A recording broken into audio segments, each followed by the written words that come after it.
bienvenue à la ressourcerie de l'écrivain. On se retrouve pour la lecture de Shirley de Charlotte Brontë.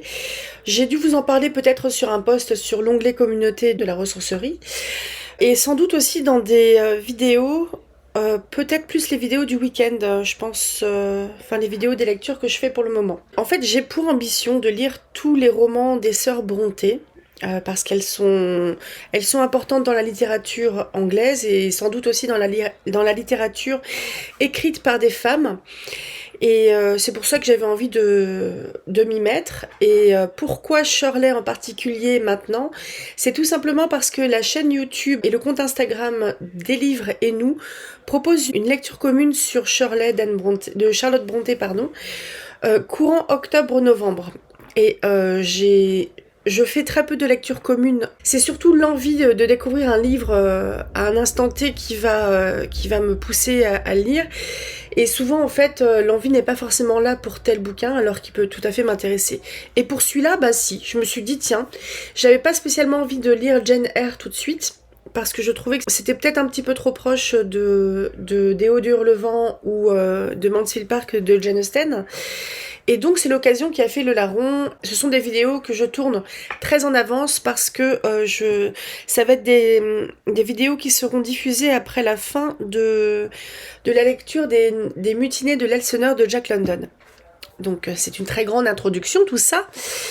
Alors Shirley de Charlotte Brontë, j'ai vu sur un site marchand que c'était un livre chez Archipoche qui fait plus de 700 pages. Donc je suis assez étonnée parce que les deux e-books que j'ai de BibBook, la bibliothèque électronique du Québec, ils font 186 et 161 pages. Donc ça me paraît pas si gros que ça.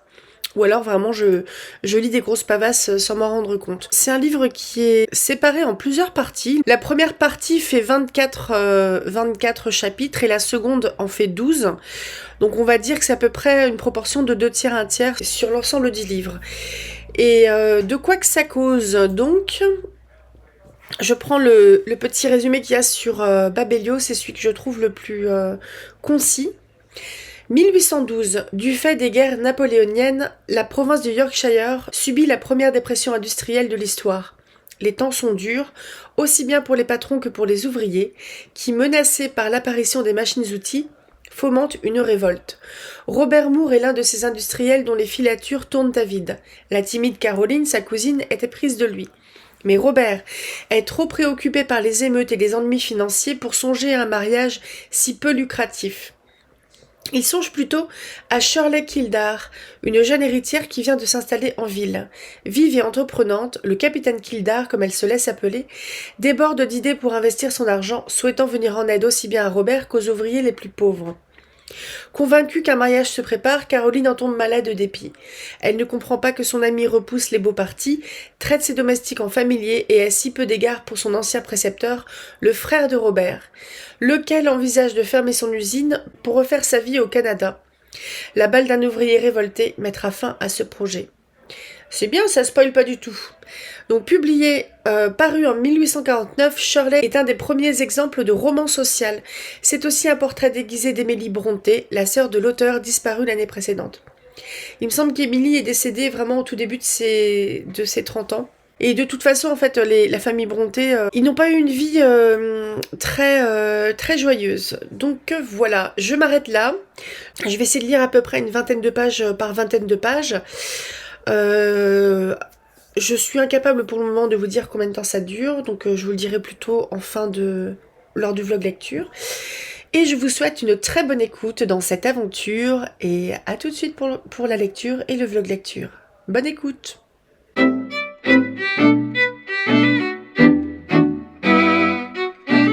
Shirley par Charlotte Brontë. Traduction de P.E. Doran-Fourgue. Chapitre 1. Le Lévitique. Dans ces dernières années, une abondante pluie de vicaires est tombée sur le nord de l'Angleterre. Les collines en sont noires. Chaque paroisse en a un ou plusieurs. Ils sont assez jeunes pour être très actifs et doivent accomplir beaucoup de bien. Mais ce n'est pas de ces dernières années que nous allons parler. Nous remonterons au commencement de ce siècle. Les dernières années, les années présentes, sont poudreuses, brûlées par le soleil, arides. Nous voulons éviter l'heure du midi, l'oublier dans la sieste, nous dérober par le sommeil à la chaleur du jour et rêver de l'aurore. Si vous pensez, lecteur, après ce prélude, que je vous prépare un roman, jamais vous ne fûtes dans une plus complète erreur. Pressentez-vous du sentiment, de la poésie, de la rêverie. Attendez-vous de la passion, des émotions, du mélodrame. Modérez vos espérances et renfermez-les dans des bornes plus modestes. Vous avez devant vous quelque chose de réel, de froid, de solide, quelque chose d'aussi peu romantique qu'un lundi matin, quand tous ceux qui ont du travail s'éveillent avec le sentiment intime qu'ils doivent se lever et agissent en conséquence. Nous n'affirmons pas positivement que vous ne serez pas quelque peu excité vers le milieu ou à la fin du repas, mais il est résolu que le premier plat servi sur la table peut être mangé par un catholique, oui, même un anglo-catholique, le vendredi saint. Ce seront de froides lentilles au vinaigre et sans huile, du pain sans levain et des herbes amères sans agneau rôti. Dans ces dernières années, dis-je, une abondante pluie de vicaires est tombée sur le nord de l'Angleterre. Mais en 1811 ou 1812, cette pluie n'était pas descendue. Les vicaires étaient rares alors. Il n'y avait pas encore de sociétés établies pour tendre la main aux recteurs et aux bénéficiaires vieux et infirmes, et leur donner le moyen de payer un jeune et vigoureux collègue, frais et moulu des bancs d'Oxford ou de Cambridge. Les présents successeurs des apôtres, disciples du docteur Pesé et instruments de la propagande, étaient à cette époque emprisonnés dans les langes de leur berceau, ou recevaient la régénération du baptême dans une cuvette, par la main de leur nourrice. Vous n'eussiez pas deviné, en voyant l'un d'eux, que la mousseline plissée de son bonnet ceignait le front d'un préordonné et spécialement sanctifié successeur de saint Paul, de saint Pierre ou de saint Jean. Vous n'eussiez pu pressentir, dans les plis de sa longue robe de nuit, le surplis dans lequel il devait par la suite cruellement exercer les âmes de ses paroissiens, et non moins étrangement son vieux recteur, en agitant dans la chair le surplis qui n'avait jamais flotté plus haut que le pupitre. Néanmoins, dans ces jours de disette, il y avait des vicaires. La précieuse plante était rare, mais on pouvait la trouver.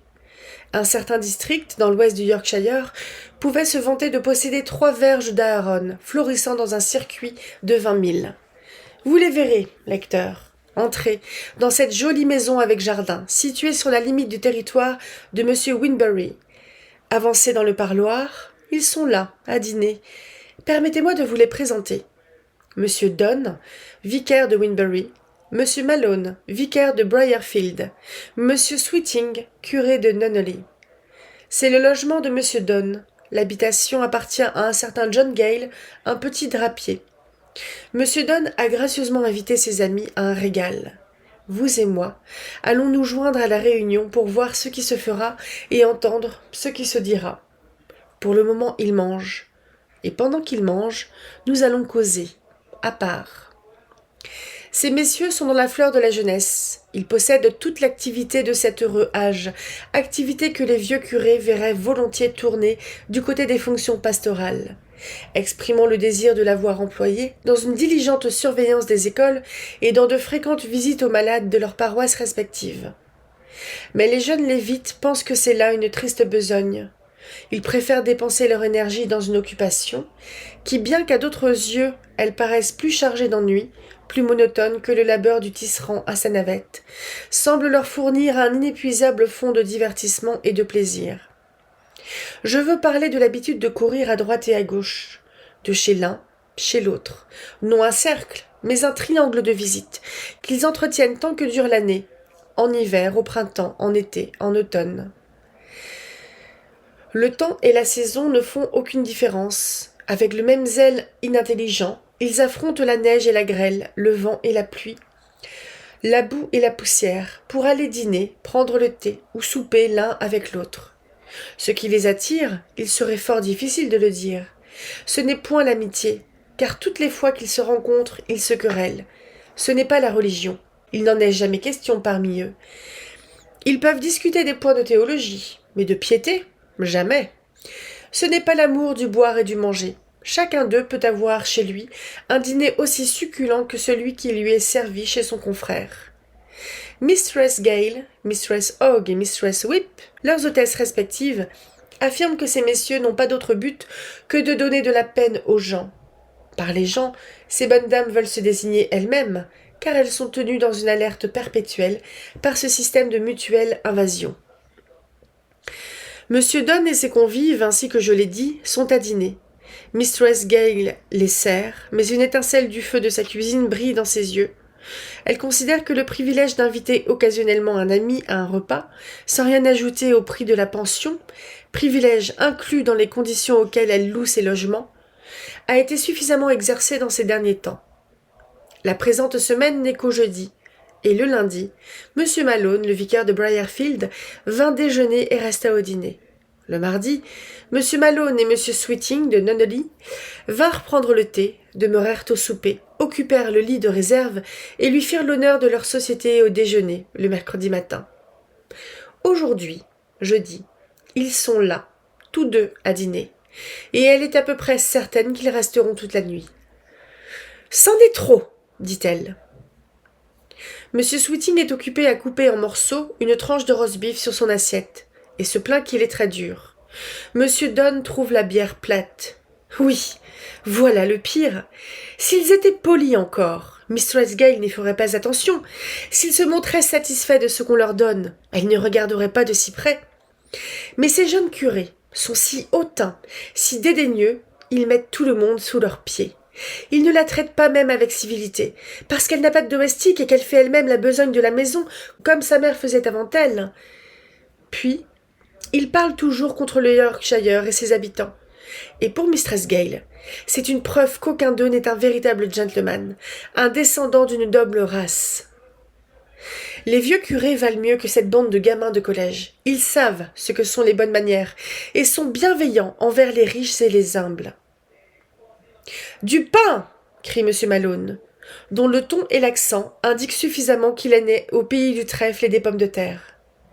Mistress Gale hait M. Malone plus qu'aucun des deux autres, mais elle le craint aussi, car c'est un personnage grand et vigoureusement constitué, avec de vraies jambes et de vrais bras irlandais, et un visage à l'avenant. Non le type du visage d'O'Connell, mais ce visage aux traits vigoureux de l'Indien du nord de l'Amérique, qui appartient à une certaine partie de la noblesse irlandaise et dont le regard hautain et comme pétrifié convient mieux à un possesseur d'esclaves qu'à un propriétaire dans un pays libre. Le père de M. Malone s'appelait Gentleman. Il était pauvre, criblé de dettes et arrogant, et son fils lui ressemble. Mistress Gale lui présente le pain. « Coupez-le, femme !» dit le convive. Et la femme le coupa. Si elle eût pu satisfaire ses inclinations, elle eût coupé le vicaire aussi. Elle était révoltée de sa manière de commander. Les vicaires avaient bon appétit, et quoique le bœuf fût dur, ils en mangèrent beaucoup. Ils absorbèrent aussi une assez grande quantité de bière plate, tandis qu'un plat de pudding du Yorkshire et 2 plats de légumes disparaissaient comme des feuilles devant les sauterelles. Le fromage aussi reçut des marques distinguées de leur attention, et un gâteau aux épices qui suivit, en guise de dessert, s'évanouit comme une vision, et ne put être retrouvé. Son élégie fut chantée dans la cuisine par Abraham, le fils et l'héritier de Mistress Gale, jeune garçon de 6 ans. Il avait compté sur le retour du gâteau, et quand sa mère rapporta le plat vide, il pleura amèrement. Les vicaires, pendant ce temps, buvaient à petits coups leur vin, liqueur d'un cru médiocre et modérément estimé. M. Malone eût certainement préféré du whisky, mais M. Donne, qui était anglais, ne tenait pas à ce breuvage. En buvant, ils argumentaient non sur la politique, ni sur la philosophie ou la littérature. Ces questions étaient alors, comme toujours, sans intérêt pour eux. Pas même sur la théologie pratique ou doctrinale, mais sur des points insignifiants de discipline ecclésiastique, frivolités et bagatelles pour tout le monde, excepté pour eux. M. Malone, qui s'arrangeait de façon à avoir 2 verres de vin lorsque ses confrères se contentaient d'un seul, arriva peu à peu à l'hilarité qui lui était habituelle, c'est-à-dire qu'il devint un peu insolent, dit de rudes choses avec un ton de fanfaron, et rit bruyamment de sa propre éloquence. Chacun de ses compagnons devint à son tour le but de ses saillies. Malone avait à leur service un fond de raillerie qu'il avait coutume de leur décocher en toutes occasions. Il variait rarement son esprit. Il ne se trouvait point monotone, et se mettait fort peu en peine de l'opinion des autres. Pour M. Donne, ce furent des allusions à son extrême maigreur, à son nez en trompette, de mordants sarcasmes sur un surtout râpé, couleur chocolat, qu'il avait coutume de porter toutes les fois qu'il pleuvait ou menaçait de pleuvoir. Des critiques sur un choix de locution de Cockney, et sur certains modes de prononciation qui appartenaient tout particulièrement à M. Donne, et certainement étaient dignes de remarque pour l'élégance et le fini qu'il communiquait à son style. M. Sweeting fut raillé sur sa stature. C'était un petit homme, un enfant pour la taille et la corpulence, comparé à l'athlétique Malone. Sur son talent musical, il jouait de la flûte et chantait comme un séraphin, selon l'opinion de quelques jeunes dames de la paroisse. Il fut tourné en ridicule comme l'enfant gâté des dames, tourmenté à propos de son affection pour sa mère et sa sœur, dont il lui arrivait de parler de temps à autre en présence de son collègue. Les victimes recevaient ces attaques, chacune à sa manière. M. Donne, avec un air de satisfaction intime et un flegme quelque peu chagrin, la seule défense de sa dignité de convention. M. Sweeting, avec l'indifférence d'un homme léger et facile qui ne croit pas avoir de dignité à maintenir. Quand la raillerie de Malone devint trop offensive, ce qui arriva bientôt, ils se réunirent pour repousser l'attaque, lui demandant combien de jeunes garçons l'avaient accompagné le matin, le long de la route, avec les cris de « Pierre l'Irlandais !» le nom de Malone, s'informant, si c'était l'usage en Irlande, que les ecclésiastiques portassent des pistolets chargés dans leurs poches et un shaileda dans leurs mains, en faisant leur visite pastorale, etc. Le moyen ne réussit pas. Malone, qui n'était rien moins que doux et flegmatique, était maintenant au comble de l'exaspération. Il vociférait et gesticulait. Donne et Sweeting riaient. De sa bruyante voix celtique, il les traita de saxons. Ils ripostèrent en lui rappelant qu'il était l'enfant d'un pays conquis. Il menaça de rébellion au nom de son pays et donna cours à sa haine amère contre la domination anglaise. Ils parlèrent de haillons, de mendicité, de peste. On ne s'entendait plus dans le petit parloir. On eût dit qu'une lutte allait suivre. Il était étonnant que M. et Mistress Gale ne prissent pas l'alarme et n'envoyassent pas chercher un constable pour rétablir la paix. Mais ils étaient accoutumés à de semblables démonstrations. Ils savaient que jamais les vicaires ne dînaient ou ne prenaient le thé ensemble sans un petit exercice de cette sorte, et ils étaient parfaitement tranquilles sur les conséquences. Ils savaient en outre que ces querelles cléricales étaient aussi inoffensives que bruyantes, et que, quels que fussent les termes dans lesquels les vicaires pourraient se quitter le soir, ils étaient sûrs de se retrouver les meilleurs amis du monde le lendemain matin. Pendant que le digne couple était assis au coin du feu de la cuisine, écoutant le contact sonore et répété du poing de Malone sur la table du parloir, le bruit des verres et des flacons qui en résultaient, le rire moqueur des alliés anglais et la déclamation bégayée de l'Irlandais, un bruit de pas se fit entendre et le marteau de la porte extérieure retentit violemment. M. Gale alla ouvrir. « Qui avez-vous là-haut dans le parloir » demanda une voix. Voix remarquable, nasale et abrupte. « Oh, monsieur Elstone, est-ce vous, monsieur ? Je pouvais à peine vous voir dans l'obscurité. Il fait si noir en ce moment. Voulez-vous entrer, monsieur ? Je veux savoir d'abord s'il vaut la peine que j'entre. Qui avez-vous en haut ? Les vicaires, monsieur. Quoi ? Tous ? Oui, monsieur. Ils dînent ici ? Oui, monsieur. C'est bien. En prononçant ces mots, le nouveau venu entra. C'était un homme entre deux âges, vêtu de noir. Il traversa la cuisine, ouvrit une porte, inclina la tête en avant et écouta. Le vacarme était en ce moment à son apogée. « Hé !» se dit-il à lui-même. Puis, se tournant vers M. Gale. « Avez-vous souvent cette sorte de choses ?» M. Gale avait été marguillé, et il était indulgent pour le clergé. « Ils sont jeunes, vous savez, monsieur. Ils sont jeunes, » dit-il d'un ton suppliant. « Jeunes ? Ils méritent d'être bâtonnés. Mauvais drôle, mauvais drôle. Et si vous étiez un dissident, John Gale, au lieu d'être un bon partisan de l'Église, ils agiraient de même, ils se compromettraient. Je vais... » Sans finir sa phrase, il poussa la porte qu'il referma sur lui et monta l'escalier. Arrivé en haut, il écouta encore quelques minutes. Puis, entrant sans frapper, il fut debout devant les vicaires. Il ne parlait plus. Il semblait pétrifié. Lui, un personnage de courte stature, à la taille droite, portant sur de larges épaules une tête de faucon, bec et œil, le tout surmonté d'un réhoboam ou chapeau à large bord, qu'il semblait ne pas croire nécessaire d'ôter en présence de ceux devant lesquels il se trouvait. Lui croisa ses bras sur sa poitrine et examina ses jeunes amis, si amis ils étaient, tout à loisir. « Quoi ?» dit-il, d'une voix qui n'était plus nasale, mais profonde. Plus que profonde, une voix rendue à dessein creuse et caverneuse. « Quoi ? Est-ce que le miracle de la Pentecôte s'est renouvelé ? Est-ce que les langues de feu sont descendues de nouveau ? Où sont-elles ? Leur bruit remplissait il y a un instant toute la maison. J'ai entendu les 17 langues en pleine action, les Parthes et les Mèdes, les Élamites, les habitants de la Mésopotamie, de la Judée, du Pont et de l'Asie, de la Phrygie et de la Pamphylie, de l'Égypte et des parties de la Libye qui avoisinent Cyrène. Étrangers de Rome, juifs et prosélytes, crétois et arabes, tous devaient avoir un représentant dans cette chambre il y a 2 minutes. « Je sollicite votre pardon, monsieur Elstone, » dit M. Donne. « Prenez un siège, monsieur, je vous prie. Voulez-vous accepter un verre de vin ?» Ces civilités ne reçurent aucune réponse. Le faucon en habit noir poursuivit. « Que parlais-je du don des langues ? Je me trompais de chapitre, de livre, de testament. J'avais pris l'évangile pour la loi, les actes pour la Genèse, la ville de Jérusalem pour la plaine de Shinar. Ce n'est pas le don, mais la confusion des langues qui m'a rendu sourd comme un poteau. Vous des apôtres ? Quoi ? Vous 3 ? Non, certainement.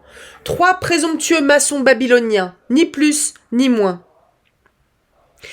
Je vous assure, monsieur, que nous avions seulement une petite causerie ensemble, en buvant un verre de vin après un dîner d'amis, mettant à raison les dissidents. Oh ! Mettant à la raison les dissidents. Est-ce que Malone mettait à la raison les dissidents ? Il m'a paru plutôt qu'il mettait à la raison ses co-apôtres. Vous vous querelliez et faisiez plus de vacarme à vous 3 que Moïse Baraclough, le tailleur prédicant, et tous ses auditeurs n'en font là-bas dans la chapelle méthodiste. Je sais qui est l'auteur de la dispute. C'est votre faute, Malone. Ma faute, monsieur ? Votre faute. Donne et Sweeting étaient tranquilles avant votre arrivée, et seraient tranquilles si vous fussiez partis. Lorsque vous avez traversé le canal, vous auriez dû laisser derrière vous vos habitudes irlandaises. Les coutumes des écoliers de Dublin ne conviennent pas ici. Certains procédés qui ne seraient pas remarqués dans le sauvage et montagneux district de Connaught pourraient, dans une décente paroisse anglaise, attirer des désagréments à ceux qui se les permettraient. Et ce qui est pire, nuire à la sainte institution dont vous n'êtes que les humbles membres. Il y avait une certaine dignité dans la manière dont M. Elstone réprimandait ces jeunes gens, bien que cette manière ne fût peut-être pas appropriée à la circonstance. M. Elstone, debout, roide comme un piquet, avec son œil perçant comme celui d'un oiseau de proie, en dépit de son chapeau clérical, de son habit noir et de ses guêtres, avait plutôt l'air d'un vieil officier réprimandant ses subalternes que d'un vénérable prêtre exhortant ses enfants à la foi. La douceur évangélique, la bénignité apostolique semblaient n'avoir jamais exercé leur influence sur ce visage bronzé et âpre, mais la fermeté et la sagacité se peignaient sur ses traits. « J'ai rencontré ce soir Supplehoe, continua-t-il, pataugeant dans la boue et allant prêcher dans la boutique de Mildo. Comme je vous l'ai dit, j'ai entendu Baraclough beuglant au milieu d'une assemblée comme un taureau en fureur. Et je vous trouve, messieurs, vous amusant sur votre demi-pinte d'épais Porto et vous invectivant comme de vieilles femmes en colère. Il n'est pas étonnant que Supplehoe convertisse 16 adultes en un jour, ce qu'il a fait il y a une quinzaine. Il n'est pas étonnant que Baraclough, ce coquin hypocrite, attire toutes les filles des tisserands avec leurs fleurs et leurs rubans, pour voir combien ses poings sont plus durs que les bords de son baquet. Il n'est pas étonnant non plus que, livré à vous-même sans vos recteurs, moi, Alt et Boultby, pour vous appuyer, Vous accomplissiez trop souvent le service divin de notre Église pour les murs, et lisiez votre lambeau de discours devant le clerc, l'organiste et le bedeau. Mais en voilà assez sur ce sujet. Je viens pour voir Malone. J'ai une commission pour toi, capitaine. Quelle est-elle ? Demanda Malone d'un ton de mauvaise humeur. Il ne peut y avoir de funérailles à accomplir à cette heure du jour. Avez-vous des armes sur vous ? J'ai les pistolets que vous m'avez donnés. Je ne m'en sépare jamais. Je les place toujours tout amorcés sur une chaise à côté de mon chevet. J'ai mon épine noire. Très bien. Voulez-vous aller à la fabrique des Hollows ? Que se passe-t-il à la fabrique de Hollows ? Rien encore, et peut-être ne se passera-t-il rien. Mais Moore est là, seul. Il a envoyé tous les ouvriers sur lesquels il croit pouvoir compter à Stilbro. Il n'est resté que 2 femmes à la fabrique. Ce serait une excellente occasion pour quiconque lui porte intérêt de lui faire une visite. Je ne suis pas de ceux qui lui portent intérêt, monsieur. Je ne me mets pas en peine de lui. Hé, Malone, auriez-vous peur ? Vous savez bien le contraire. Si je pensais réellement qu'il y eût chance de désordre, j'irais. Mais Moore est un homme étrange et circonspect, que je ne prétends aucunement comprendre, et pour l'amour de son agréable société, je ne ferai point un pas. Mais il y a chance de désordre, si une véritable émeute n'a pas lieu. Aucun signe ne me l'annonce, cependant, il est peu probable que cette nuit se passe tranquillement. Vous savez que Moore a résolu d'avoir de nouvelles machines, et il attend ce soir de Stilbro 2 voitures chargées de métier et 2 ciseaux à tondre le drap. Le contremaître Scott et quelques hommes choisis sont allés les rechercher. Ils les ramèneront dans sûreté et sans encombre, monsieur. C'est ce que dit Moore. Et il affirme qu'il n'a besoin de personne. Il faut cependant quelqu'un, ne fût-ce que pour porter témoignage s'il arrivait quelque chose. Je le sais, fort indifférent. Il demeure dans son comptoir avec les volets ouverts, il va de côté et d'autre la nuit, remonte la vallée, se promène sur la pelouse de Field Head et à travers les plantations. On dirait qu'il est l'enfant chéri du voisinage, ou que, détesté comme il l'est, il a sur lui un charme, ainsi qu'ils disent dans les contes. Il ne s'émeut pas du sort de Pearson, ni de celui d'Armitage, tués, l'un dans sa propre maison, l'autre sur le marais.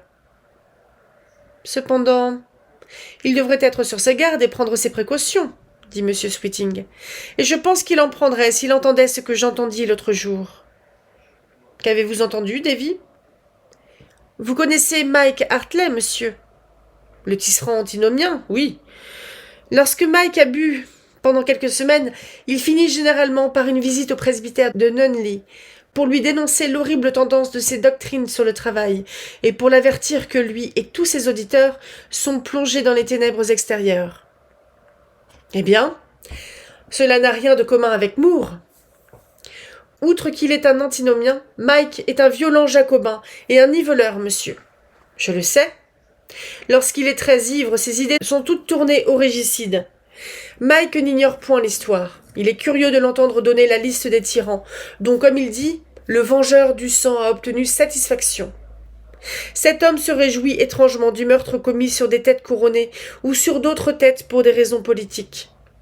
J'ai déjà entendu dire qu'il avait une étrange aversion pour Moore. Est-ce là ce que vous voulez dire, Sweeting ? Vous n'employez pas le mot propre, monsieur. Monsieur Hall pense qu'il n'a aucune haine personnelle envers Moore. Il dit qu'il aime même à lui parler et à courir après lui. Mais il désire qu'il soit choisi pour faire un exemple. Il l'exaltait l'autre jour devant monsieur Hall, comme le marchand de draps qui a le plus de cervelle de tout le Yorkshire. Et c'est pour cette raison qu'il affirme qu'il devrait être choisi comme un sacrifice, une oblation de suave odeur. Pensez-vous que Mike Hartley possède sa raison, monsieur ? Demanda Sweeting avec simplicité. Je ne pourrais le dire, Davy. Il peut être fou, n'être seulement que rusé, ou peut-être un peu l'un et l'autre. Il dit qu'il a des visions, monsieur. Oui, c'est un vrai Ézéchiel ou un Daniel pour les visions. Vendredi dernier, juste au moment où je venais de me mettre au lit, il vint m'en décrire une qu'il avait eue dans le parc de Nunneley, l'après-midi même. « Dites-la, monsieur, quelle était-elle » demanda Sweeting. « Davy, tu as dans le crâne un énorme organe de merveilleux. Malone que voilà n'en a aucun. Ni les meurtres ni les visions ne l'intéressent. Vois, quel gros et insouciant Saph il paraît en ce moment. »« Saph ? Qui était Saf, monsieur? J'étais sûr que vous ne le connaissiez pas. Vous le trouverez, c'est un personnage biblique. Je ne sais absolument de lui que son nom et sa race, mais depuis mon enfance, j'ai toujours attaché une personnalité à Saf. Soyez-en sûrs. Il était honnête, lourd et malheureux. Il trouva la mort à Gob par la main de Sibéchaï. Mais la vision, monsieur. Davy, tu l'entendras. Don est occupé à se mordre les ongles et Malone à bâiller. Aussi je ne la dirai qu'à toi. Mike est sans ouvrage, comme beaucoup d'autres, malheureusement. Monsieur Graham, l'intendant de Sir Philip Nunley, lui donna quelque chose à faire au prieuré. Selon son récit, il était occupé à tailler les haies à une heure avancée de l'après-midi, mais avant la nuit, lorsqu'il entendit ce qu'il crut être une troupe de musiciens, des bugles, des fifres et les sons d'une trompette, les sons venaient de la forêt, et il s'étonnait qu'il y eût là de la musique. Il leva les yeux, et à travers les arbres il vit des objets mouvants, rouges comme des pavots ou blancs comme des fleurs de mai. Le bois en était plein. Ils sortirent et remplirent le parc. Il vit alors que c'étaient des soldats. Il y en avait des mille et des dizaines de mille, mais ils ne faisaient pas plus de bruit qu'un essaim de cousins dans un soir d'été. Ils se formèrent en ordre, affirmait-il, et marchèrent, régiment après régiment, à travers le parc. Il les suivit jusqu'à la commune de Nunley. La musique continuait à se faire entendre doucement dans le lointain. Sur la commune, il les vit faire un grand nombre d'évolutions. Un homme habillé de rouge se tenait au centre et les dirigeait. Ils s'étendaient, disait-il, sur 50 acres. Ils furent en vue pendant une demi-heure, puis ils disparurent silencieusement. Pendant tout le temps, il n'avait entendu ni une voix, ni un pas, rien que la faible musique jouant une marche solennelle. « Où allait-il, monsieur ?»« Vers Briarfield. » Mike les suivit. Il semblait passer Field Head lorsqu'une colonne de fumée, telle qu'en pourrait vomir un parc d'artillerie, s'étendit sans bruit sur les champs, sur la route, sur la commune, et roula, dit-il, bleu et obscur, jusqu'à ses propres pieds. Lorsqu'elle fut dissipée, il chercha à voir de nouveau les soldats, mais ils s'étaient évanouis. Il ne les vit plus. Mike, comme un sage Daniel qu'il est, non seulement raconta la vision, mais en donna l'explication. Elle signifie, disait-il, meurtre et guerre civile. Y croyez-vous, monsieur ? Demanda Sweeting. Et vous, Davy ? Mais venez, Malone, pourquoi n'êtes-vous pas encore parti ?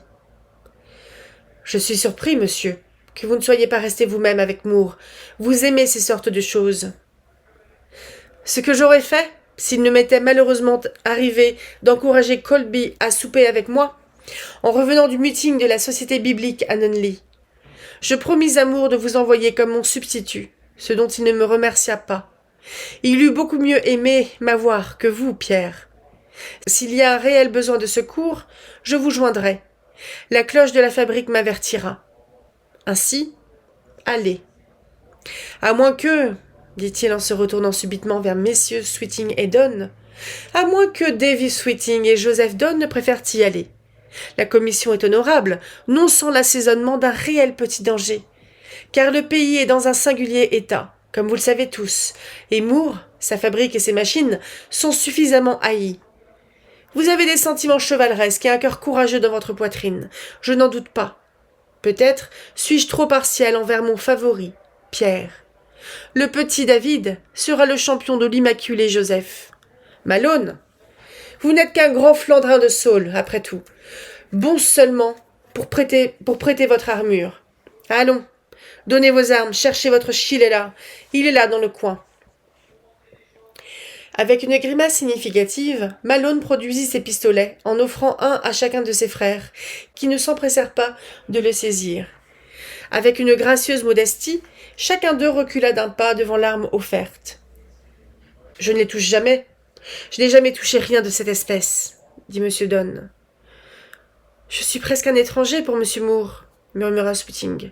« Si vous n'avez jamais touché un pistolet, eh bien, essayez maintenant, grand satrape d'Égypte. Quant au petit ménestrel, il préférerait sans doute aller à la rencontre des Philistins sans autres armes que sa flûte. Cherchez leur chapeau, Pierre, il faut qu'ils y aillent, tous les deux. »« Non, monsieur, non, monsieur Elstone, ma mère serait fâchée, » dit Sweeting.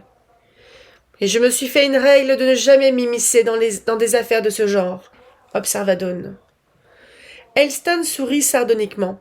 Malone poussa un rire qui ressemblait à un hennissement. Il replaça ses armes, prit son chapeau et son bâton, et disant que jamais il ne s'était senti aussi bien disposé pour riposter à une agression, et qu'il voudrait bien qu'une vingtaine de ces graisseux apprêteurs de draps attaquassent la fabrique de Moore cette nuit, il sortit, descendant l'escalier en 2 ou 3 enjambées, et faisant trembler la maison par la violence avec laquelle il ferma la porte derrière lui.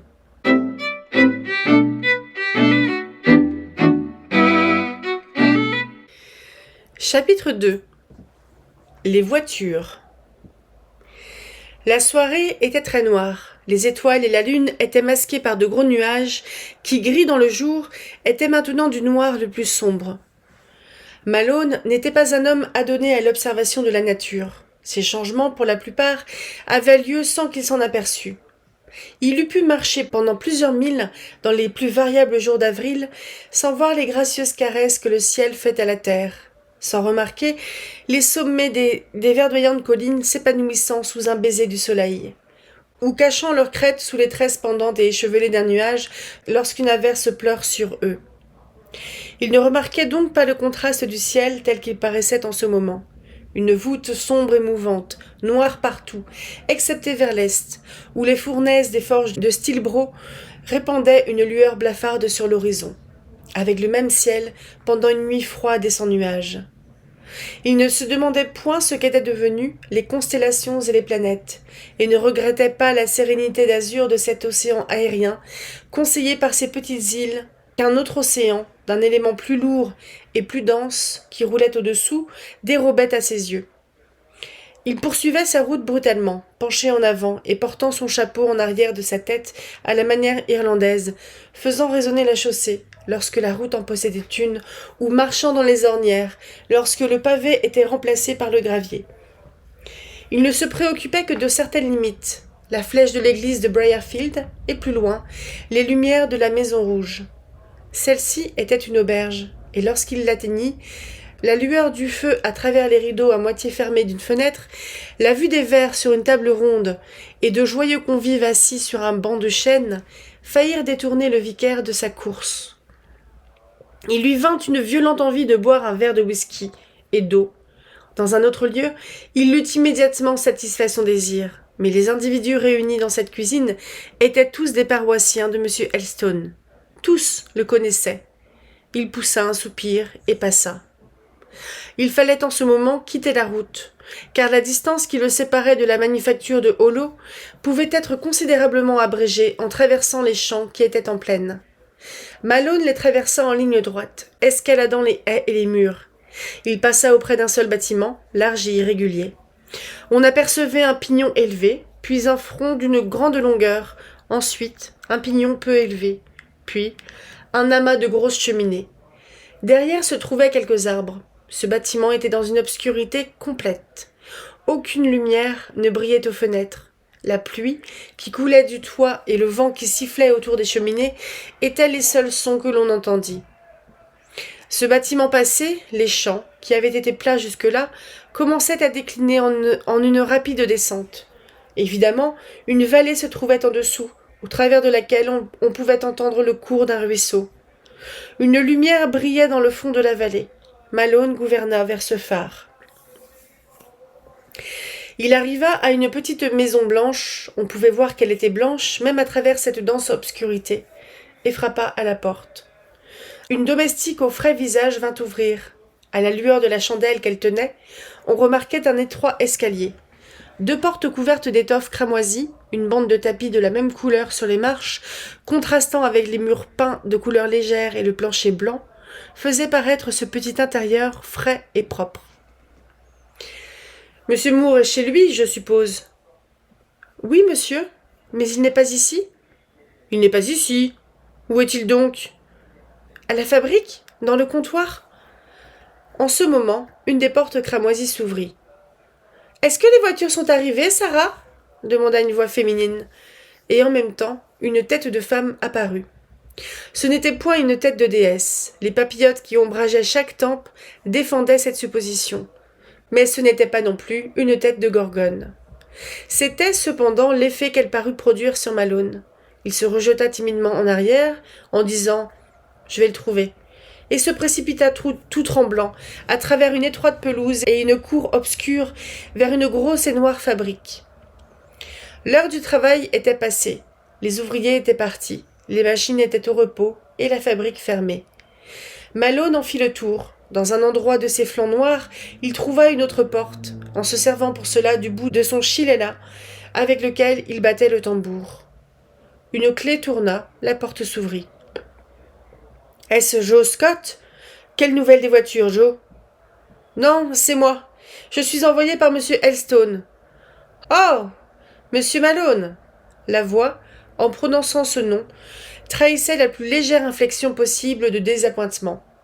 Après une pause d'un instant, elle continua. « Je vous en prie, monsieur Malone, je regrette extrêmement que monsieur Elstone ait cru nécessaire de vous déranger. Il n'y avait aucune nécessité, je le lui ai dit, et par une telle nuit. Mais avançons. » À travers un sombre appartement dont il était impossible de distinguer l'aspect, Malone suivit son interlocuteur dans une chambre claire et brillante. Très claire et très brillante, assurément. Elle semblait aux yeux qui s'efforçaient, un instant auparavant, de percer l'obscurité de la nuit et du brouillard. Mais à l'exception d'un excellent feu et d'une lampe d'un dessin élégant qui brûlait sur la table, le lieu n'avait rien que de très ordinaire. Aucun tapis ne recouvrait le plancher de bois. 3 ou 4 chaises à dossier, peintes en verre, qui semblaient avoir autrefois meublé la cuisine d'une ferme. Un bureau de forte et solide construction, la table déjà nommée, et, sur les murs couleur de pierre, quelques feuilles encadrées contenant des plans de maison, de jardin, des dessins de machines, etc., complétaient l'ameublement du lieu. Tout simple qu'il était, cet ameublement parut satisfaire M. Malone, qui, lorsqu'il eut ôté et suspendu son surtout et son chapeau mouillé, approcha du foyer une des grandes chaises et plaça ses genoux presque sur les barreaux de la grille rouge. « Vous avez là un appartement confortable, monsieur Moore, et surtout fort commode pour vous. »« Oui, mais ma sœur serait bien aise de vous voir, si vous préfériez entrer dans la maison. »« Oh non, les dames seront mieux seules. Je n'ai jamais été le favori des dames. Vous ne me confondez pas avec mon ami Sweeting, n'est-ce pas ?»« Sweeting ? Lequel est-ce ? Le monsieur au surtout chocolat ou le petit ?»« Le petit, celui de Nunneley, le chevalier des Mrs. Sykes. Il est amoureux de toutes les 6. Il vaut mieux, il me semble, qu'il les aime toutes en général, que d'en aimer particulièrement une. Mais en outre, il est particulièrement amoureux d'une aussi, car lorsque Don et moi le pressions de faire un choix dans le gracieux essaim, il a nommé... Devinez qui ? Avec un calme et fin sourire, M. Moore répondit. Dora, peut-être, ou Henriette. Ah ah ! Vous êtes un excellent devin. Mais qu'est-ce qui vous a fait désigner ces deux-là ? Parce qu'elles sont les plus grandes, les plus belles, et Dora, au moins, est la plus vigoureuse. Et comme votre ami M. Sweeting est petit et frêle, j'ai conclu que selon la règle ordinaire en pareil cas, il avait préféré celle qui forme avec lui le plus frappant contraste. Vous avez raison, c'est Dora, mais il n'a aucune chance.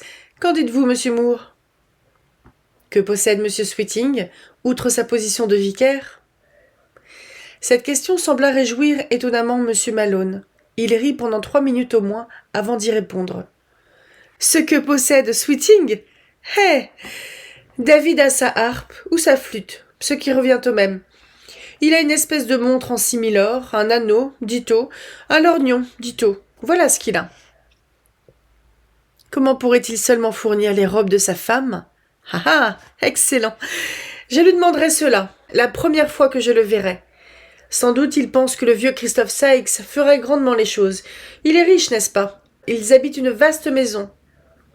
Sykes a un commerce fort étendu. Donc il doit être riche. Mais il doit savoir parfaitement à quoi employer ses richesses. Et en ce temps, il songe sans doute autant à retirer son argent du commerce pour constituer des dots à ses filles, que moi, à abattre mon petit cottage là-bas, et à construire sur ses ruines une maison aussi grande que Fieldhead. Savez-vous, Moore, ce que j'ai entendu l'autre jour ? Non. Peut-être que j'étais sur le point d'effectuer de semblables changements. Vos bavards de Briarfield sont capables de dire cela, et des choses plus sottes encore. J'ai entendu dire que vous alliez prendre Fieldhead à bail. Ce soir, en passant auprès, je pensais que c'était une triste résidence, et que votre intention était d'y établir comme maîtresse une des Mrs. Sykes, de vous marier enfin. Eh bien, laquelle est-ce? Dora, j'en suis sûre. Vous avez dit qu'elle était la plus belle. Je m'étonne du nombre de fois qu'ils m'ont mariée depuis mon arrivée à Briarfield. Ils m'ont assigné l'une après l'autre toutes les femmes à marier du district. Tantôt, c'étaient les deux Mrs. Wins, la première brune, la seconde blonde. Tantôt, la rouge Miss Armitage et la mûre Anne Pearson. À présent, vous me jetez sur les épaules toute la tribu des Mrs. Sykes. Sur quoi repose ces commérages? Dieu seul le sait. Je ne vois personne. Je recherche la société des femmes à peu près aussi assidûment que vous, monsieur Malone. S'il m'arrive d'aller à Winbury, c'est seulement pour visiter Sykes et Pearson dans leur comptoir, où nos discussions roulent sur des sujets tout autres que le mariage, et nos pensées sont occupées d'autre chose que de galanterie, d'établissement et de dot. Le drap que nous ne pouvons vendre, les bras que nous ne pouvons occuper, les fabriques que nous ne pouvons faire fonctionner, la marche funeste des événements en général que nous ne pouvons changer, remplissent assez nos cœurs à présent pour en exclure toute chose frivole. Je suis complètement de votre avis, Moore. S'il est une chose que je haïsse par-dessus tout, c'est l'idée du mariage. J'entends le mariage dans le sens vulgaire et comme pure matière de sentiment. Deux fous consentant à unir leur indigence par quelque fantastique lien de sympathie mutuelle. Quelle absurdité! Mais une union formée en vue de solides intérêts n'est pas si mauvaise. Qu'en dites-vous? Non, répondit Moore d'une manière abstraite. Le sujet semblait n'avoir aucun intérêt pour lui. Il laissa tomber la conversation. Après avoir quelque temps regardé le feu d'un air préoccupé, il tourna soudainement la tête. « Écoutez, dit-il, avez-vous entendu les roues ?» Se levant, il alla vers la croisée, l'ouvrit et écouta. Il la referma bientôt. « C'est seulement le bruit du vent qui s'élève, et le ruisseau un peu gonflé qui se précipite dans la vallée. J'attendais ces voitures à 6 heures. Il en est maintenant près de 9. Sérieusement, supposez-vous que l'établissement de ces nouvelles machines puisse vous menacer de quelque danger? Demanda Malone. Elston semble le craindre. Tout ce que je désire, c'est de voir les machines et les métiers en sûreté, ici, dans les murs de cette fabrique. Une fois montés, je défie les briseurs de métiers. Qu'ils me rendent une visite, ils en subiront les conséquences. Ma fabrique, c'est ma forteresse. On méprise de tels misérables, observa Malone, plongé dans ses réflexions. Je désirais presque qu'une de leurs bandes vous vînt visiter cette nuit. Mais la route m'a semblé tout à l'heure parfaitement calme. Vous êtes venu par la Maison Rouge? Oui. Il ne peut rien y avoir de ce côté. C'est dans la direction de Stilbro qu'est le danger. Et vous pensez qu'il y a un danger? Ce que ces hommes ont fait à d'autres, ils peuvent me le faire. Il y a seulement 7 différences. Le plus grand nombre des manufacturiers semblent paralysés lorsqu'on les attaque. Sykes, par exemple, quand son magasin fut incendié et ses draps déchirés et jetés en morceaux dans les champs, ne fit aucune démarche pour découvrir ou punir les mécréants. Il se comporta absolument comme un lapin sous la mâchoire du furet. Quant à moi, et je crois me connaître, je défendrai mon commerce, ma fabrique, mes machines.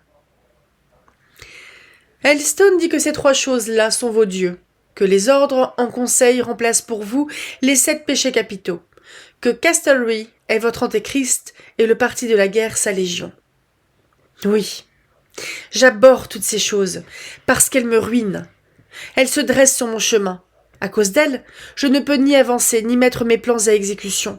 Je me vois arrêter à chaque pas par leurs déplorables effets. Mais vous êtes riche et entreprenant, Moore. Je suis très riche en draps que je ne puis vendre. Entrez là-bas dans mes magasins et vous verrez qu'ils en sont remplis jusqu'au toit. Rokes et Pearson sont dans le même cas.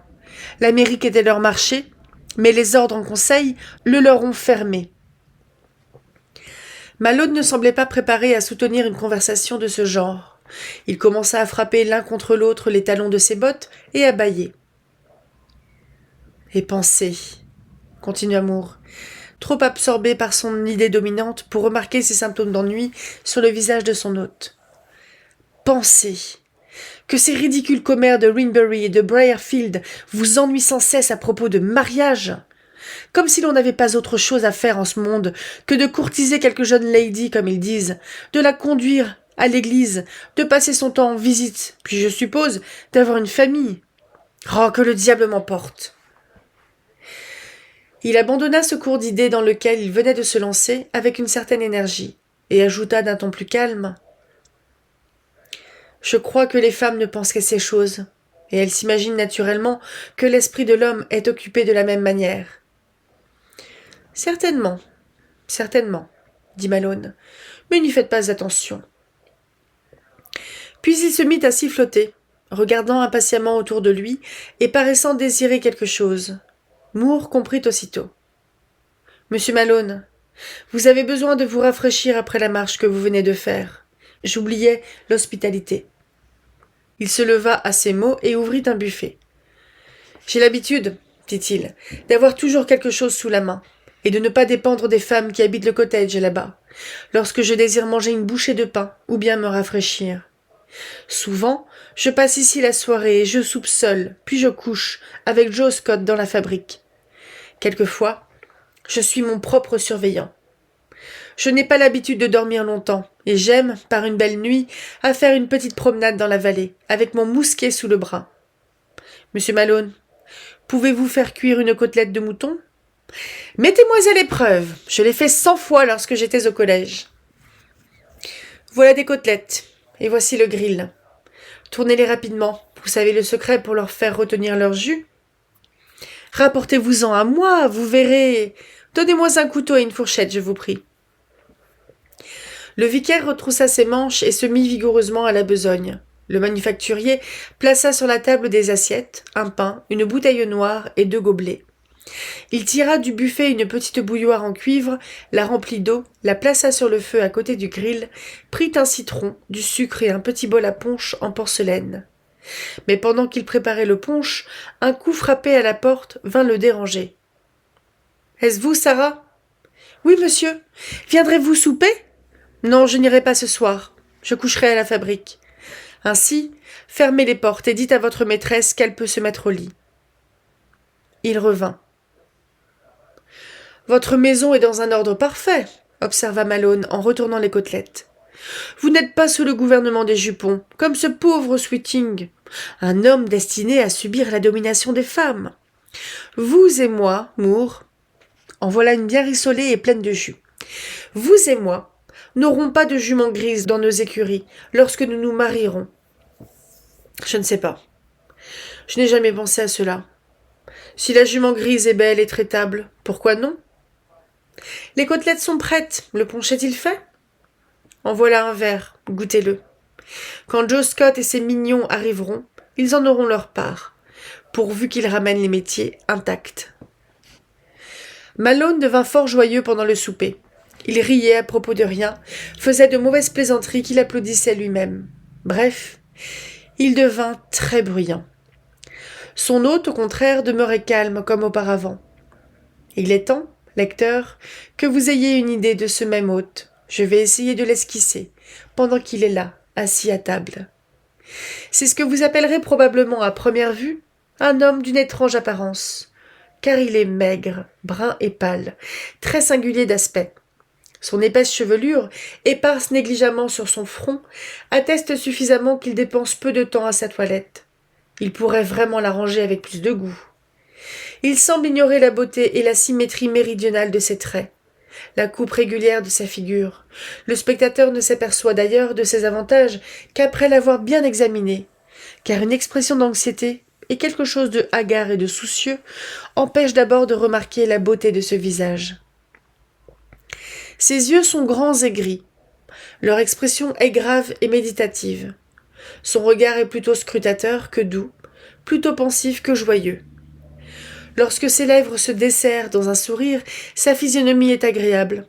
non qu'elle soit même alors franche et gaie, mais on sent l'influence d'un certain charme paisible qui suggère l'idée, vraie ou fausse, d'une nature circonspecte et peut-être bienveillante, d'un cœur capable d'abnégation, d'indulgence et de fidélité.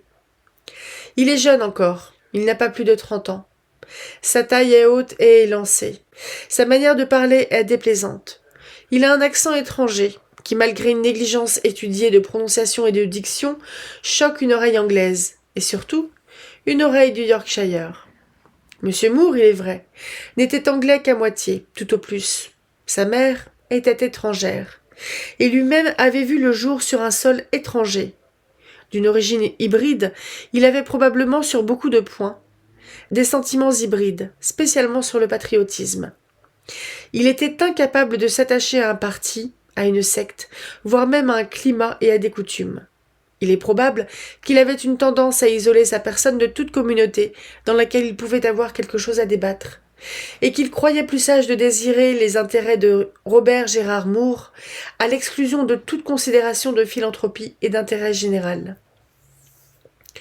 Le commerce était la profession héréditaire de Moore. Les Gérard d'Anvers avaient été marchands pendant les 2 derniers siècles. Ils avaient possédé une grande fortune, mais peu à peu, les pertes, les spéculations désastreuses avaient ébranlé les fondements de leur crédit.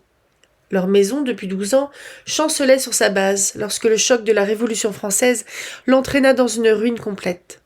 Dans cette chute fut emportée la maison anglaise Moore du Yorkshire, étroitement liée d'intérêt avec la maison d'Anvers, et dont l'un des associés, nommé Robert, résidant dans cette ville, avait épousé Hortense Gérard, espérant que son épouse hériterait de la part de son père, Constantin Gérard, dans les affaires de la maison. Elle n'hérita, comme nous venons de le voir, que du passif.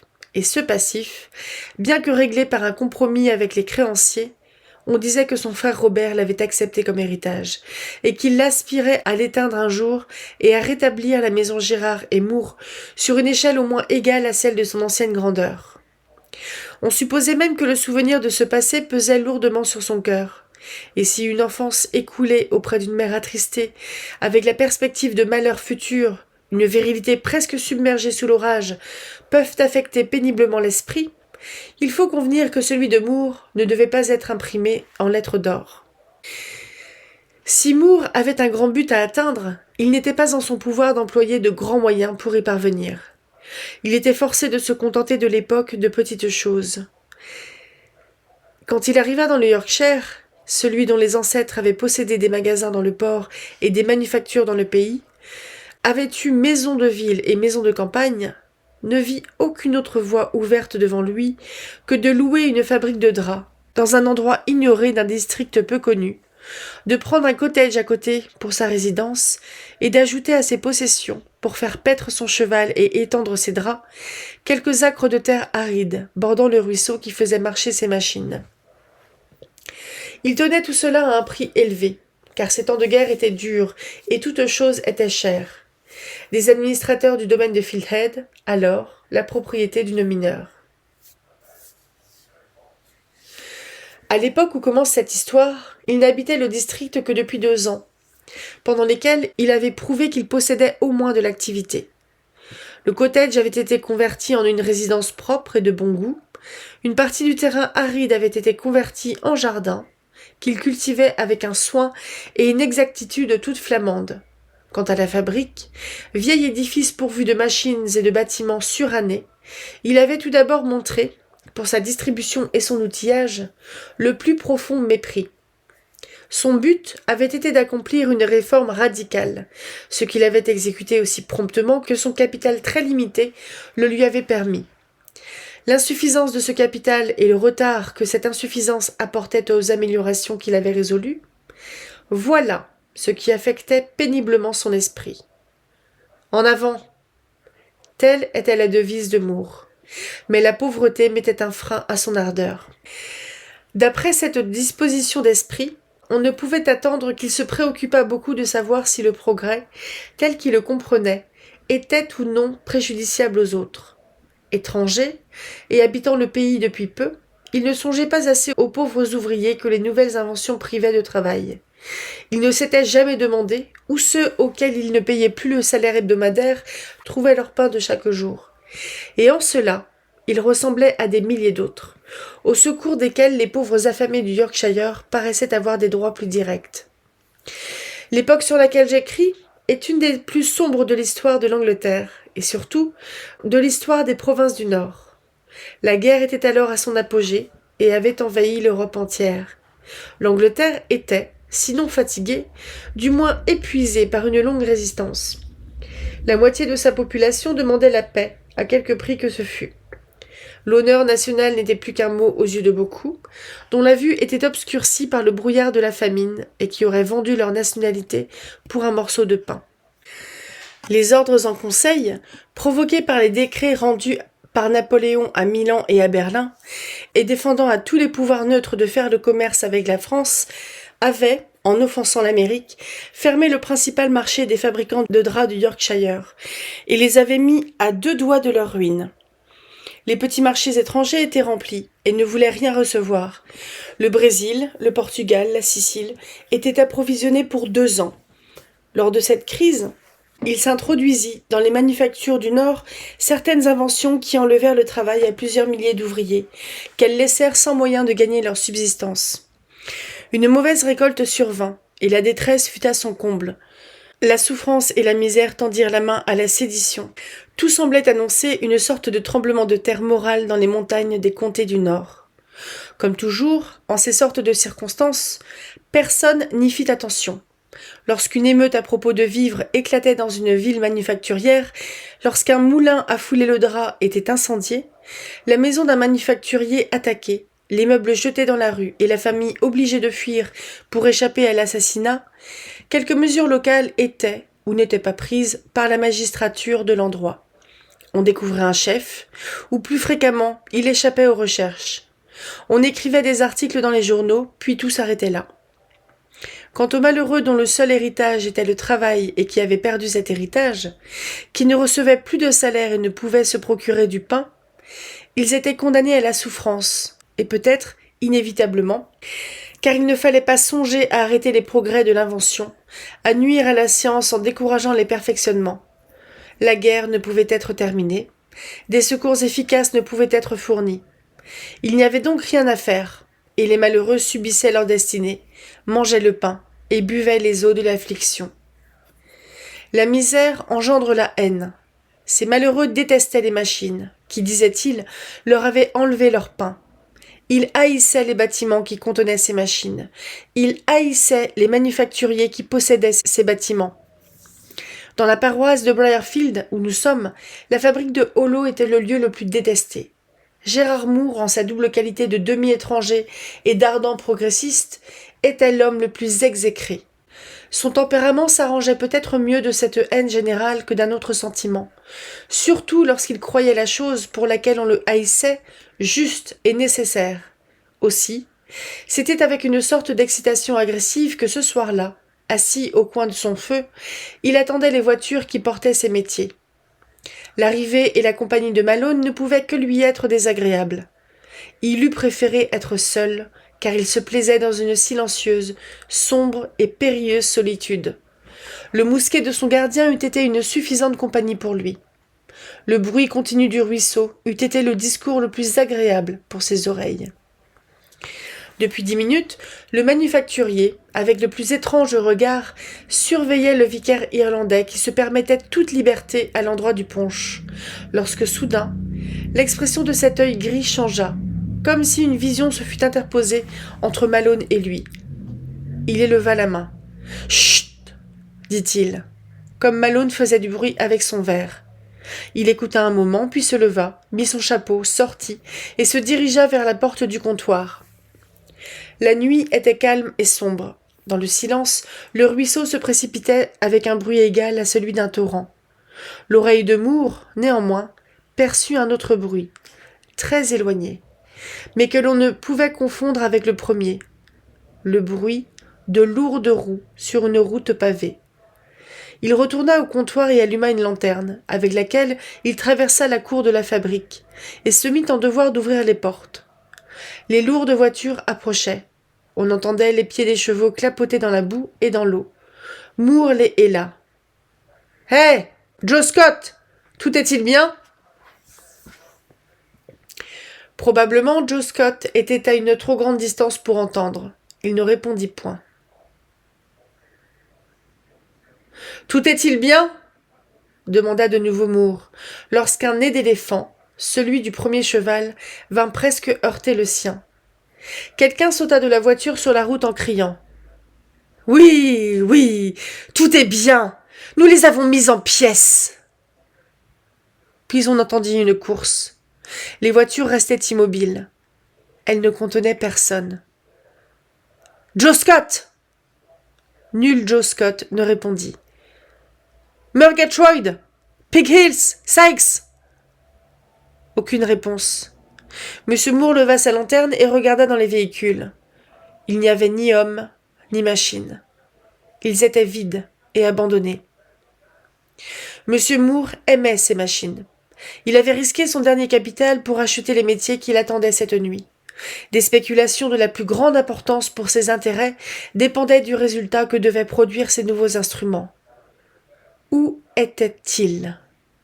Ces mots, « Nous les avons mises en pièces », résonnaient à son oreille.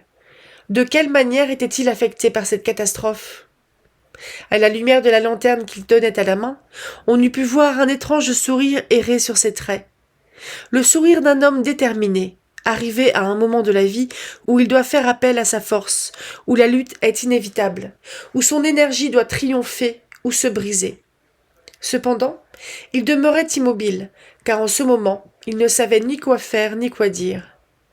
Il posa à terre sa lanterne et demeura là, les bras croisés, le regard fixé sur le sol et réfléchissant. Un mouvement de l'un des chevaux lui fit bientôt lever les yeux. Il aperçut un objet blanc attaché au harnais. Approchant sa lanterne, il vit que c'était un papier plié, un billet. Il ne portait aucune adresse au dehors, mais en dedans était cette suscription. Au diable de la fabrique de Hollow. Puis ces lignes. Vos infernales machines sont brisées en pièces sur le marais de Stilbro, et vos hommes sont couchés, pieds et mains liés, dans le fossé qui borde la route. Prenez ceci comme un avertissement de la part d'hommes qui meurent de faim, et vous retrouvez chez eux, après avoir fait cette action, des femmes et des enfants affamés comme eux. Si vous faites venir de nouvelles machines, vous aurez encore de nos nouvelles. Gare à vous. J'aurai encore de vos nouvelles. Oui, j'en aurai, et vous aurez des miennes. Je vous parlerai tout à l'heure, au marais de Stilbro. Je vous dirai quelque chose. Dans un instant. Il fit entrer les voitures et se dirigea vers le cottage. Ouvrant la porte, il adressa rapidement mais avec calme quelques mots à deux femmes qui couraient à sa rencontre. Il calma l'alarme apparente de l'une par un récit palliatif de ce qui avait eu lieu. À l'autre, il dit « Allez à la fabrique, Sarah, voici la clé, et sonnez la cloche aussi fort que vous pourrez. Ensuite, vous chercherez une autre lanterne et m'aiderez à éclairer la façade. » Retournant aux chevaux, il les déharnacha, leur donna à manger, s'arrêtant de temps à autre dans cette occupation comme pour écouter le bruit de la cloche. Elle faisait alors entendre un tintement d'alarme bruyant et irrégulier. Dans cette nuit calme, à cette heure avancée, il devait se faire entendre très loin à la ronde. Les convives réunis dans la cuisine de la Maison Rouge furent alarmés par ce bruit, et déclarant qu'il devait y avoir quelque chose d'extraordinaire à faire à la fabrique de Hollow, ils se procurèrent des lanternes et se hâtèrent de s'y rendre encore. À peine étaient-ils réunis dans la cour avec leurs lumières vacillantes que le trot d'un cheval se fit entendre et qu'un petit homme, couvert d'un chapeau à large bord, monté sur un poney à tout crin, entra, suivi par un aide-de-camp monté sur un cheval d'une taille plus élevée. Pendant ce temps, M. Moore avait scellé son cheval, et avec l'aide de Sarah, la servante, avait éclairé la fabrique, dont la façade étendue était maintenant illuminée, et jetait sur la cour une clarté suffisante pour éloigner toute crainte de confusion. Déjà, on entendait un profond bourdonnement de voix. M. Malone était enfin sorti du comptoir, après avoir pris la précaution de plonger sa tête et sa face dans une jarre d'eau, et cette précaution, jointe à l'alarme soudaine, lui avait presque rendu l'usage de ses sens, que le punch avait un peu dispersés. Il se tenait avec son chapeau en arrière de sa tête et son bâton dans sa main droite, répondant au hasard aux questions qui lui étaient adressées par ceux qui arrivaient de la Maison Rouge. Monsieur Moore parut et se trouva en face du large chapeau et du poney. « Eh bien, Moore, que nous voulez-vous ? Je pensais que vous auriez besoin de nous ce soir. Moi et Lettsman, caressant le cou du poney, Tom et son cheval. Lorsque j'ai entendu la cloche, je n'ai pas pu tenir en place, et j'ai laissé Boulby finir de souper seul. Mais où est l'ennemi ? Je ne vois ici ni masque, ni figure barbouillée, et il n'y a pas une vitre brisée à vos fenêtres.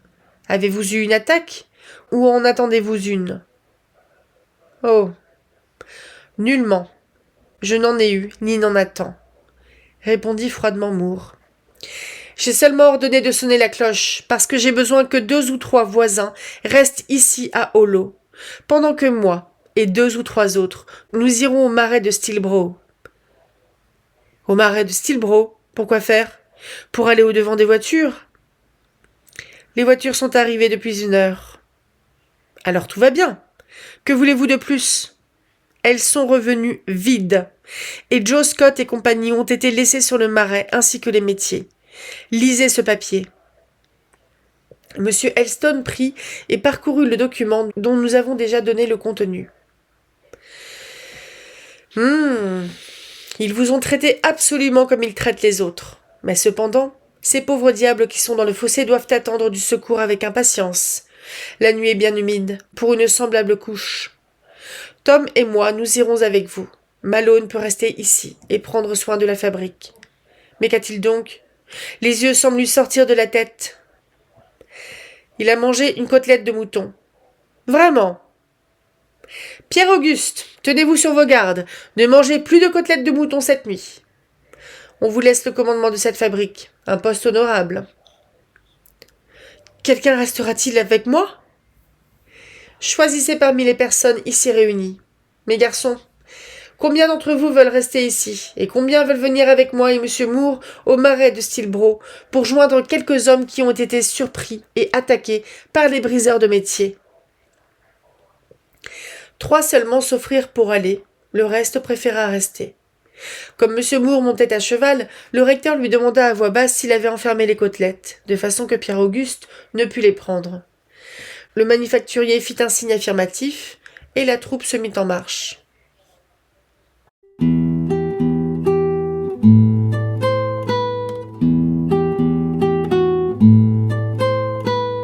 Bonjour et bienvenue à la ressourcerie de l'écrivain et à ce premier vlog lecture sur Shirley de Charlotte Brontë. Je vous avouerai que je suis complètement... je suis vraiment enthousiaste en fait, parce que je trouve que c'est quelque chose qui est... Enfin, on démarre vraiment dans un univers en fait qui n'est pas complètement détaché des questions sociales, parce que là, on a un peu les premiers grévistes, je sais pas s'il y a eu des grévistes avant, mais enfin quelque chose d'assez peut-être nouveau, et qui viennent en plus fracasser des métiers à tisser qui entrent en concurrence avec eux. Et je trouve que cet aspect social, ça donne un reflet, enfin ça donne une épaisseur au roman qui est vachement intéressante, et que jusqu'à présent je trouve que c'était pas si présent que ça dans Les Hauts de Hurlevent d'Émilie Brontë, parce que c'était juste pas le sujet, hein, même si c'était quand même sur un gamin adopté, etc. Ou qu'il y a aussi dans les romans de Jane Austen, où on parle beaucoup du statut des femmes et de leur dépendance aux hommes, que ce soit leur époux, leur père, le frère, le cousin, etc., leur fils. Et je trouve que il y a quelque chose d'assez rafraîchissant, parce que là, il y a quelque chose aussi qui relève un peu de l'engagement. Je suis pas forcément une grande fan, moi, de livres qui sont un peu proclamés engagés, parce que, en fait, quelque part, je m'en fous un petit peu de ce que l'auteur pense, pour qui il vote, ou des choses comme ça me passe un peu au-dessus. Mais là, je trouve que, déjà, on sent vraiment une personnalité derrière le narrateur ou la narratrice qui est un petit peu autrice, on ne sait pas trop. Il y a un côté un peu théâtral, du genre je vais vous présenter les personnages qui sont en train de manger, là, on profite qu'ils sont en train de manger et qu'ils ne parlent pas pour vous les présenter. Elle l'a fait plusieurs fois ce truc et j'aime assez en fait avoir l'impression que Charlotte Brontë me parle après, après quelques décennies quand même. Moi j'aime bien. En fait, c'est quelque chose que j'aime bien. Jane Austen le faisait très légèrement, c'était de temps en temps, il y avait une phrase par-ci, une phrase par-là, et encore pas forcément dans tous ses livres. Je me souviens qu'il y a eu le cas dans Orgueil et Préjugés. Une phrase, je crois. Et je trouve que c'est un procédé qui est intéressant. Et ça donne aussi enfin, on sent quelqu'un qui s'intéresse à ce qui se passe autour d'elle. Les Brontë, j'ai plus trop le souvenir s'ils ont vraiment souffert de la faim ou des choses comme ça, mais c'était un peu comme les Austen, hein, des personnes qui étaient cultivées, qui lisaient les journaux, qui lisaient des bouquins du classique et tout ça, du contemporain, enfin contemporain à eux, à leur époque évidemment. Et il y a une dimension un peu politique sociale, que je trouve assez rare et je trouve que c'est précieux. Donc des romans sociaux, c'est vrai que je crois que j'avais parlé en parlant de ce livre-là dans un vlog lecture, mais pas ici. Enfin, un vlog lecture peut-être bien pour Maupassant ou pour Jack London. Je m'étais dit que j'avais un peu comparé à Zola. Moi, j'ai un souvenir affreux de Germinal. Je sais plus si je l'ai lu, mais je crois bien que j'ai vu le film avec Miu Miu, Depardieu, je crois bien, peut-être bien Renaud aussi, qui était tout jeune. Et j'avais trouvé ça affreux. Mais parce que le monde dépeint était extrêmement dur, que les personnages dépeints étaient extrêmement durs eux aussi, que tout ce qui était vécu là-dedans était affreux. Et c'est pour ça que j'en ai pas un souvenir doux, quoi. Clairement, c'est repoussoir, j'ai pas envie d'y retourner à Germinal. Que ce soit une adaptation télé ou le livre, j'ai pas envie. Et là, je trouve qu'on a autre chose. Visiblement, 1, 2, 3, visiblement le résumé dit il va quand même y avoir une histoire d'amour parce que Robert, il a envie d'épouser celle qui a hérité de son père et qui a de l'argent, là, parce que, bah, il est un peu ric-rac. C'est expliqué très clairement, et je trouve que c'est très bien expliqué parce que justement, ça dit que bah, il y a les guerres napoléoniennes, donc c'est le bordel. Ils ont saturé le marché sur des petites villes, enfin sur des petits pays. Donc là, clairement, en fait, les manufactures, c'est soit ça ferme, soit elles continuent, mais bah, c'est des machines. Il est dans une position où il n'a pas le choix, Robert. Je comprends que les gens qui crèvent la dalle ont envie de péter et incendier les manufactures, ont envie de péter les métiers à tisser et tout ça, d'agresser, voire de tuer des patrons. Mais il y a une espèce de cause structurelle qui fait que on prend le problème dans n'importe quel sens, il n'y a pas de solution qui soit satisfaisante pour tout le monde. Donc, est-ce que ces ouvriers peuvent trouver de l'argent autrement? Est-ce que ces ouvriers peuvent travailler ailleurs? Peuvent déménager? Parce que peut-être, enfin, je sais pas. Je, je, je connais pas trop les mouvements sociaux, tout ça. Faudrait que je m'y intéresse parce sur Nantes, il y a un truc, le Centre national du travail ou un truc comme ça. Non, c'est peut-être pas. Oh, je sais plus. Enfin, il y a un truc autour des mouvements sociaux, un organisme où il y a une bibliothèque, une librairie, et il faudrait que je m'y penche un petit peu parce que je trouve ça intéressant en fait. Et donc, ah oui, alors la présentation des vicaires, elle était grandiose. Oh, elle était super drôle. Euh, mais je sens qu'il y a vachement d'humour là-dedans, là où chez Émilie Brontë, c'était dans la gravité, gros sabot un peu.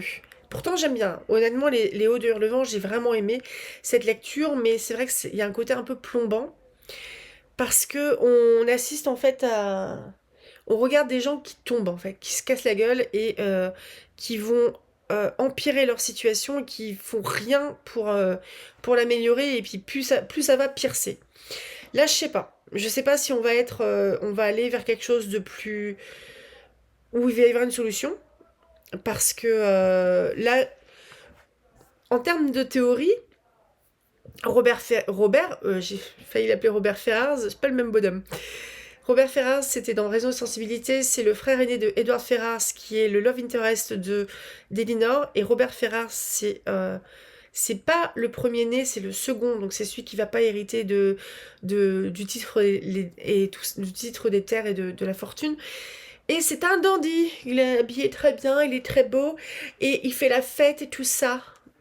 Donc, c'est quelqu'un de très superficiel, donc c'est pas du tout le même bonhomme. Et je trouve ça intéressant parce que ce Robert-là, Robert Gérard Moore, c'est Gérard avec un accent, hein, s'il vous plaît. C'est Gérard, c'est pas Gerhardt. Enfin bref, Robert Moore, j'ai l'impression qu'il fait ce qu'il peut avec ce qu'il a. Et il est mal aimé parce que c'est le bourgeois et parce qu'il a des possessions. Mais en fait, il en a pas tant que ça. Il a de quoi vivre, remplir son frigo, façon de parler, mettre le repas sur la table et tout ça. Mais si la situation continue, ça va être comment dans quelques mois, quelques années? Surtout qu'il a sa sœur à charge, ce qui veut dire que sa sœur, pour la marier, faut la doter. Sinon, elle va pas partir. Donc Robert, bah, il fait un peu ce qu'il peut avec ce qu'il a aussi. Ça me fait pas mal écho en fait à des discours que je peux voir sur les réseaux sociaux où les gens vont systématiquement taper sur les bourgeois ou les grandes fortunes, etc. Sur les grandes fortunes, pourquoi pas? Les bourgeois, je sais pas. Et parce que je pense que le classisme, il est vraiment à la lutte des classes et la haine d'autres classes, il est vraiment à tous les niveaux, que ce soit en descendant ou en ascendant. Et je pense qu'il faut mettre un petit peu d'eau dans son vin aussi, parce qu'on sait pas non plus comment les autres y vivent.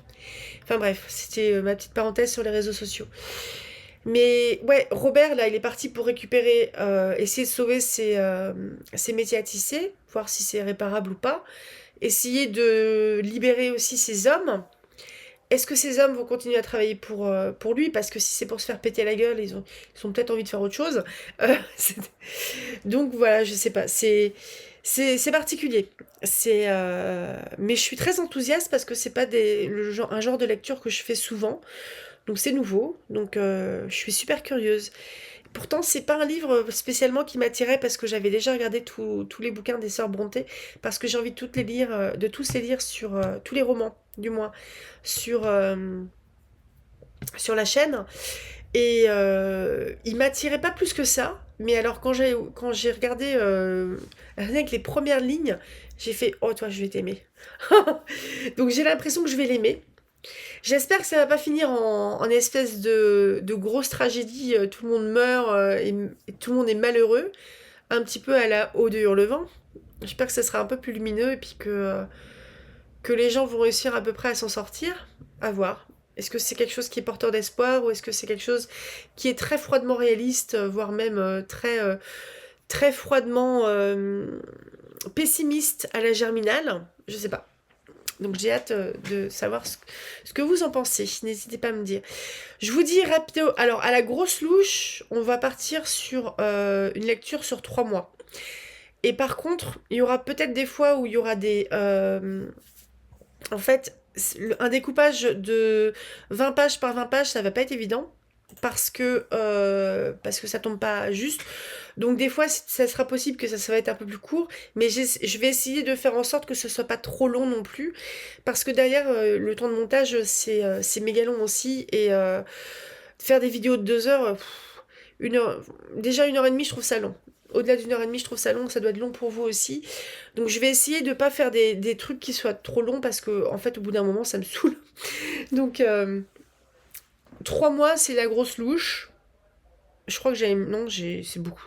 Oui, c'est ça, 3 mois à peu près. C'est fort possible que ce soit plus court, mais peut-être que des fois en alternant, vu que là, en fait, je commence une formation qui va durer jusqu'à mi-décembre et qui va demander un certain investissement de ma part en termes en termes de temps, quoi, et d'investissement, d'engagement dans ce que je fais. Donc c'est la formation de l'ICAR, devenir écrivain, je préfère vous le dire. Je communiquerai sur cette formation uniquement sur mes réseaux, je ne communiquerai pas sur des endroits où je participe à des communautés, parce que des fois c'est... Dans les communautés, on peut pas dire forcément ce qu'on veut. Donc je ne communiquerai que sur mes réseaux.